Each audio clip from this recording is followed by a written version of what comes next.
Depuis les premières observations de la matière, des ondes et des champs, jusqu'à la compréhension des dynamiques électriques et lumineuses du vivant, quelque chose s'est progressivement révélé. Une transformation profonde, amplifiée par l'accélération des découvertes et des flux informationnels venant d'ailleurs. Ce mouvement traverse le vivant, jusque dans les structures les plus fines pour amorcer une rupture, celle que nous avons entrevue. Cela se répercute à tous les niveaux d'organisation, des circuits neuronaux du petit homme aux organisations sociétales. N'oublions pas une chose, ce ne sont pas les sociétés qui évoluent en premier, mais ceux qui les incarnent. Lorsque la perception du réel se transforme, les repères se déplacent. C'est un changement de référentiel qui se répercute dans les comportements et ébranle nos modes de fonctionnement. Chenilles et papillons vivent dans le même monde, mais pas dans le même univers perceptif. Ils utilisent les mêmes mots, mais ne parlent pas du même monde.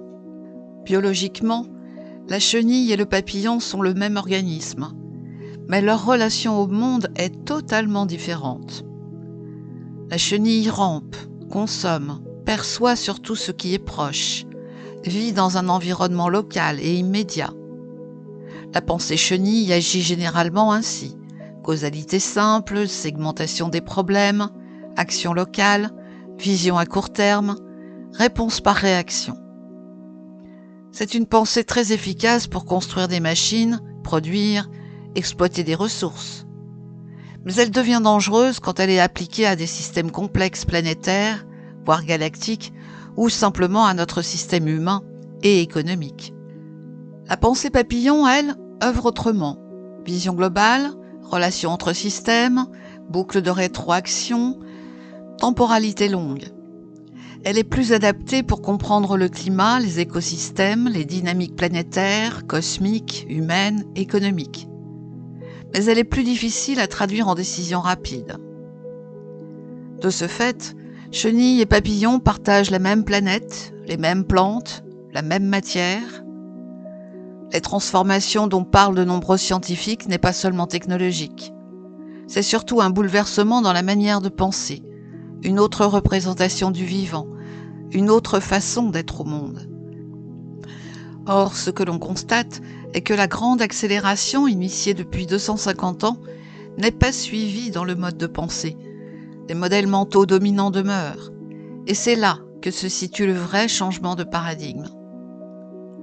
Dans le monde des chenilles, ce qui sort de la norme interroge, voire dérange. Ce qui déborde, ce qui fluctue, ce qui ne rentre pas dans les cadres habituels, est souvent perçu comme un déséquilibre. Alors on tente de corriger, d'ajuster, de faire entrer dans les cases, de contraindre, pour revenir à un fonctionnement connu, stable, contrôlable. Et si ce qui apparaît comme une perturbation n'était pas une erreur, mais le signe d'un autre mode d'expression en train de se rendre visible? Mais avant tout, posons ceci. Tous les fonctionnements dits atypiques ne sont pas de même nature. Certains traduisent des capacités perceptives et cognitives différentes, élargies, comme lorsqu'un son s'enrichit d'une octave, il double sa fréquence, c'est structurel. Pour d'autres, ils traduisent des états d'agitation, de surcharge ou de déséquilibre. Allons plus loin. Aujourd'hui, certaines caractéristiques sont souvent classées comme des troubles, des dysfonctionnements, des anomalies. Pourtant, dans certains cas, ce que l'on interprète comme un trouble peut aussi correspondre à l'expression d'un fonctionnement différent, à l'émergence de nouvelles capacités. Un mode de traitement de l'information plus rapide, plus global, moins séquentiel, une pensée systémique et multidimensionnelle, une pensée divergente, l'hypersensorialité, l'hypersensibilité perceptive, qui ne sont pas liées à l'émotivité mais à une régulation émotionnelle atypique. Une capacité de reconnaître ce qui vient de l'intellect, de l'émotion ou de l'intuition. Certains, par exemple, savent sans apprendre. Une hyperconnectivité des hémisphères droit et gauche, d'où une impulsivité créative. En fait, il s'agit d'un câblage différent. Il est essentiel de faire la distinction. Certaines situations relèvent bien de troubles réels, liés à des pathologies, à des déséquilibres, à l'environnement ou à l'histoire individuelle. L'enjeu n'est pas de nier les troubles, mais d'éviter de réduire toute différence à une pathologie. Le risque majeur aujourd'hui est de mélanger des réalités cliniques sérieuses, des fonctionnements cognitifs atypiques réels et des appropriations plus subjectives, qui peuvent parfois devenir des raccourcis ou une mode, car cela crée du bruit, un bruit qui brouille la compréhension et qui paradoxalement dessert aussi ceux qui sont réellement câblés autrement.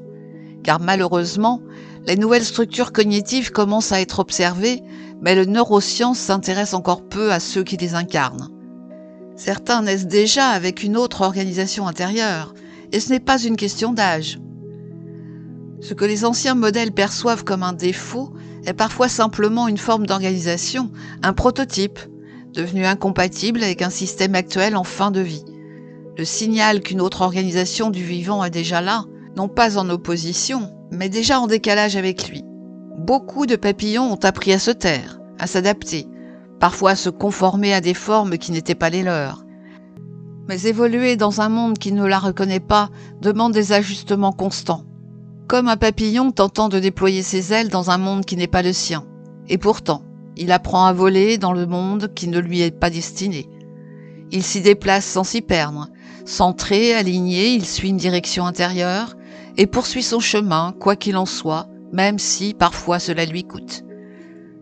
Dès le début du XXe siècle, certaines approches éducatives alternatives, comme celle des écoles Waldorf, avaient déjà pressenti que beaucoup d'enfants ne se développaient pas selon une logique linéaire.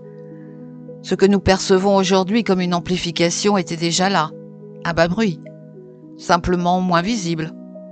Et ce qui est intéressant, c'est que cette émergence ne se produit pas n'importe quand. Et ce n'est sans doute pas par hasard si ces premières formes ont émergé au moment même où l'accélération du monde s'est amorcée. Actuellement, la grande majorité est bloquée dans la chrysalide. Malgré que les croyances établies comme infaillibles s'opposent aux observations nouvelles basées sur des calculs, des progrès dans les instruments de mesure ou simplement des phénomènes marqués, mais que le petit homme refuse de les intégrer. Dans la chrysalide, certains tissus se dissolvent, tandis que des cellules imaginales déjà présentes dans la chenille prennent le relais. D'abord dispersées, elles s'organisent peu à peu en réseaux cohérents qui formeront les ailes, les antennes et les yeux du papillon. Le futur était déjà là. La chenille ne devient pas un papillon par amélioration. Elle cesse d'être chenille. Le programme biologique de la chenille s'interrompt. Un autre prend le relais. Et dans la phase intermédiaire, il y a un temps de chaos. Des gènes restés silencieux durant toute une phase sont activés sous certaines conditions. Les formes anciennes se désagrègent pour libérer l'expression de structures déjà présentes. Ce qui semble être un effondrement est une transition organisationnelle et structurelle interne, souvent vécue comme des chocs à tous les niveaux, du corps physique au corps subtil, de tous ces systèmes internes, tout autant qu'au niveau de l'intellect et du psycho-émotionnel. Si le papillon développe très tôt une perception globale et une représentation systémique du monde, la chenille, elle, peine souvent à changer de point de vue. Elle a plus de difficultés à intégrer de nouvelles informations, à quitter ses repères, à modifier ses schémas de représentation. Son mode de fonctionnement reste majoritairement linéaire, séquentiel, parfois très résistant face au changement. Le papillon, lui, fonctionne autrement. Dès le départ, sa perception est plus globale, plus transversale. Il capte les interactions, les relations, les dynamiques d'ensemble.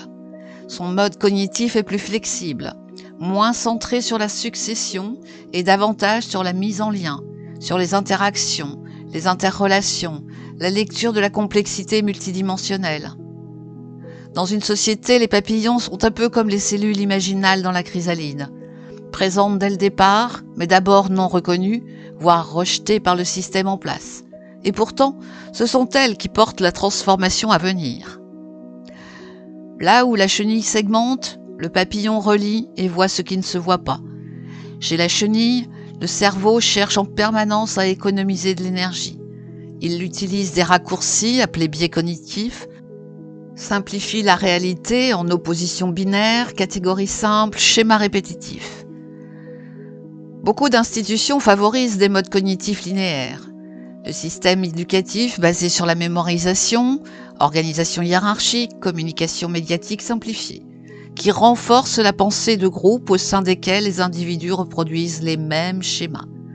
D'ailleurs, la majorité des humains ne dépasse pas un certain niveau de complexité cognitive dans leur vie adulte, ce qui pourrait expliquer pourquoi les sociétés évoluent beaucoup plus lentement que certaines idées ou intuitions individuelles. Les neurosciences et la psychologie montrent que les systèmes de conditionnement cognitif et mnésique enferment la perception et la pensée. Ils ont adopté un schéma cognitif transmis de génération en génération. Ce schéma devient automatique et inconscient, stable et difficile à modifier. Dans les années 60, George Land et Beth Jarman ont développé un test pour la pensée divergente, la capacité à générer des idées. 98% des enfants de 4 à 5 ans étaient classés au niveau du génie créatif. Ces mêmes enfants, retrouvés plus tard à l'âge adulte, révélaient que seuls 2% avaient conservé ce génie créatif. Cela s'explique par le fait que les enfants utilisent naturellement la pensée divergente, mais avec le temps, le conditionnement réduit considérablement cet élan, contraint d'apprendre à filtrer, rationaliser, se conformer au mode de pensée dominant. Les adultes chenilles filtrent ce qu'ils perçoivent et ce qu'ils comprennent. Autrement dit, la mémoire devient une matrice de perception induite et dès que quelque chose bouscule les habitudes, ils préservent le modèle existant par tous les moyens, ce qui devient une forme de boucle cognitive auto-renforcée. Les comportements et croyances sont renforcés par la récompense sociale, la validation du groupe, l'évitement du conflit. Cela renforce également les structures mentales, même si elles sont erronées. Une partie du verrouillage cognitif vient aussi du système émotionnel, notamment de l'amygdale. Les expériences émotionnelles fortes fixent des schémas de perception, bloquent l'ouverture à certaines idées. La mémoire n'est donc pas seulement des souvenirs encapsulés, elle est affective et émotionnelle. Elle génère des boucles cognitives auto-stabilisées. Une fois installées, elles deviennent un système fermé. La mémoire nourrit les croyances filtrent la perception confirme la mémoire. Cela crée un verrouillage structurel de la pensée. Et beaucoup de décisions viennent de processus inconscients, automatiques, basés sur des mémoires et conditionnements.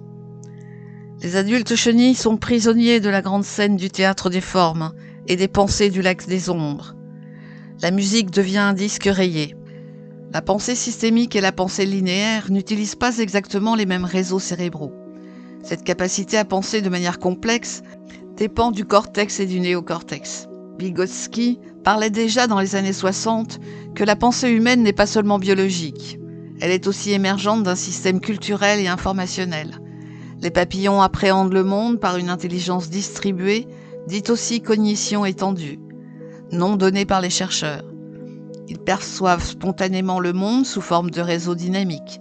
Les relations entre éléments détectent les boucles et interconnexions, pensent en structure plutôt qu'en objet isolé. La cognition des papillons pourrait se traduire comme une action incarnée plutôt que représentation interne, coémergence du sujet et du monde à travers la perception et le mouvement.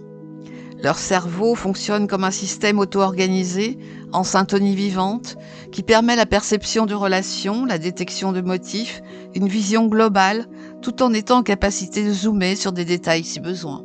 Par ailleurs, certaines personnes semblent avoir une intuition systémique très précoce ou naturelle, qui provient de certaines architectures neuronales particulières, d'une connectivité plus forte entre régions cérébrales, des styles cognitifs différents et d'un mode de perception amplifié naturellement. Les neurosciences commencent à se rendre compte qu'elles ont un connectome cérébral plus interconnecté, ce qui facilite une pensée multiniveau, appelée aussi multidimensionnelle et multidirectionnelle, une pensée papillon. Mais ce n'est pas la seule chose. La connectivité cérébrale est différente. Il y a une forte activité du cortex singulaire antérieur qui joue un rôle central dans la régulation émotionnelle. Ils ne souffrent pas d'hyperémotivité, nommée à tort hypersensibilité. Leur prise de décision et leur flexibilité cognitive relient les fonctions cognitives et affectives. Ils savent se maintenir dans la neutralité, ce que l'on appelle aussi la non-polarisation. Ce type de fonctionnement reste encore minoritaire. Il apparaît plus fréquemment chez certains profils, explorateurs, créateurs, penseurs transversaux, ou chez ceux dont la curiosité dépasse les cadres établis. Robert Kagan montre, dans ses travaux de recherche, que les papillons ont une représentation du monde systémique et auto-réflexive, ou encore une cognition intégrative. Le perceptif amplifié et le cognitif sont couplés. Il démontre également que beaucoup d'adultes restent dans des structures mentales relativement simples, en mode chenille. Et quand on regarde les chiffres, cela explique beaucoup de choses sur l'organisation du monde actuel. Plusieurs problèmes se posent alors. La science décrit des modèles de cognition, mais beaucoup moins les profils cognitifs qui vivent naturellement dans ces modèles. Les méthodes pédagogiques classiques ne sont fondées que sur la pensée linéaire et la mémorisation, très peu sur le développement cognitif et encore moins perceptif. Or, la pensée papillon navigue dans un paysage de relations. La pensée papillon est une architecture de navigation dans la complexité. La pensée papillon explore un espace de possibilités plutôt qu'un chemin unique. Le papillon vole, voit les paysages, relie des espaces éloignés, agit dans un environnement global. Pour eux, la pensée ne progresse pas comme un train sur un rail. L'approche actuelle continue d'agir sur un élément du système, mais sans maîtriser toutes les interactions, ni avoir une intelligence conséquentielle à long terme. Ce n'est pas seulement une différence de point de vue, mais presque une incompatibilité cognitive. Si le papillon est nié, il y a plusieurs raisons structurelles. Les institutions sont construites par et pour la pensée chenille. Nos systèmes politiques, économiques, administratifs et éducatifs sont organisés en silos. Or, la pensée papillon traverse les frontières, habite la transversalité. Le cerveau humain privilégie naturellement la simplification. La plupart des individus préfèrent des modèles simples, causaux, immédiats et surtout la facilité. Pour la chenille, comprendre un système complexe demande un effort cognitif plus important. Les systèmes de pouvoir préfèrent les modèles prévisibles. On a toujours fait comme ça. Elle induit un modèle décisionnaire spécifique, le modèle hiérarchique. La pensée papillon introduit l'incertitude, la complexité, des interactions imprévisibles. Son modèle d'organisation en sera donc transformé. La difficulté de décision n'est pas une propriété de la complexité du monde, mais du type d'organisation qui tente de la gérer. Autrement dit, ce n'est pas la complexité qui bloque, c'est l'architecture du système de décision. Beaucoup parlent d'intelligence collective en utilisant les fourmis, les abeilles ou les bancs de sardines comme exemple. Ces modèles d'organisation sont des systèmes où l'individu a peu d'autonomie, voire aucune. Ils relèvent d'un collectif avec une pensée dominante, comme une idéologie peut l'être sur un autre registre, l'adhésion du groupe à des règles imposées. Les papillons, quant à eux, sont des individus autonomes qui deviennent stratégiquement synchrones si le besoin s'en fait ressentir. Dans les groupes tels que les loups, les éléphants, les dauphins ou les orques, chaque individu possède une cognition complexe, individuelle, une capacité d'initiative, une perception globale de la situation. Et lorsque l'action collective devient nécessaire, chasse, défense, déplacement, c'est-à-dire ad hoc, ils entrent dans une coordination intelligente, une synergie stratégique. La vague coordonnée pour les orques. Chez les éléphants, les individus prennent des initiatives, les décisions de déplacement émergent d'interactions multiples. Mais il n'y a pas de contrôle central. Le papillon permet de mettre en œuvre un réseau d'intelligence individuée capable de synchronisation, de fluidité, d'agilité.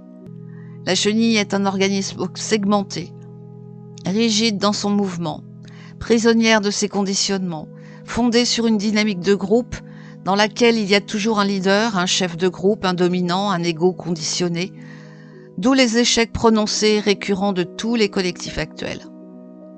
Le papillon, lui, est un organisme hautement coordonné, mais libre dans son déplacement et dans son vécu. Même corps, mais un niveau d'organisation totalement différent. Le futur n'appartient pas aux chenilles, mais aux papillons. Les systèmes ne changent pas le monde, les individus, oui. Le papillon n'est pas une évolution de la chenille, c'est une autre manière d'exister. Le monde des papillons est déjà là. Notre monde passe d'un orchestre philharmonique jouant des partitions établies à la dynamique d'un trio de jazz, où des musiciens maîtrisent parfaitement leur instrument, s'écoutent, se répondent et inventent ensemble la suite. Et plus la maîtrise individuelle est grande, plus la liberté devient possible. Et c'est précisément ce que nous allons aborder dans nos prochaines rencontres, car nous allons voyager dans le monde des papillons et explorer toutes ses capacités.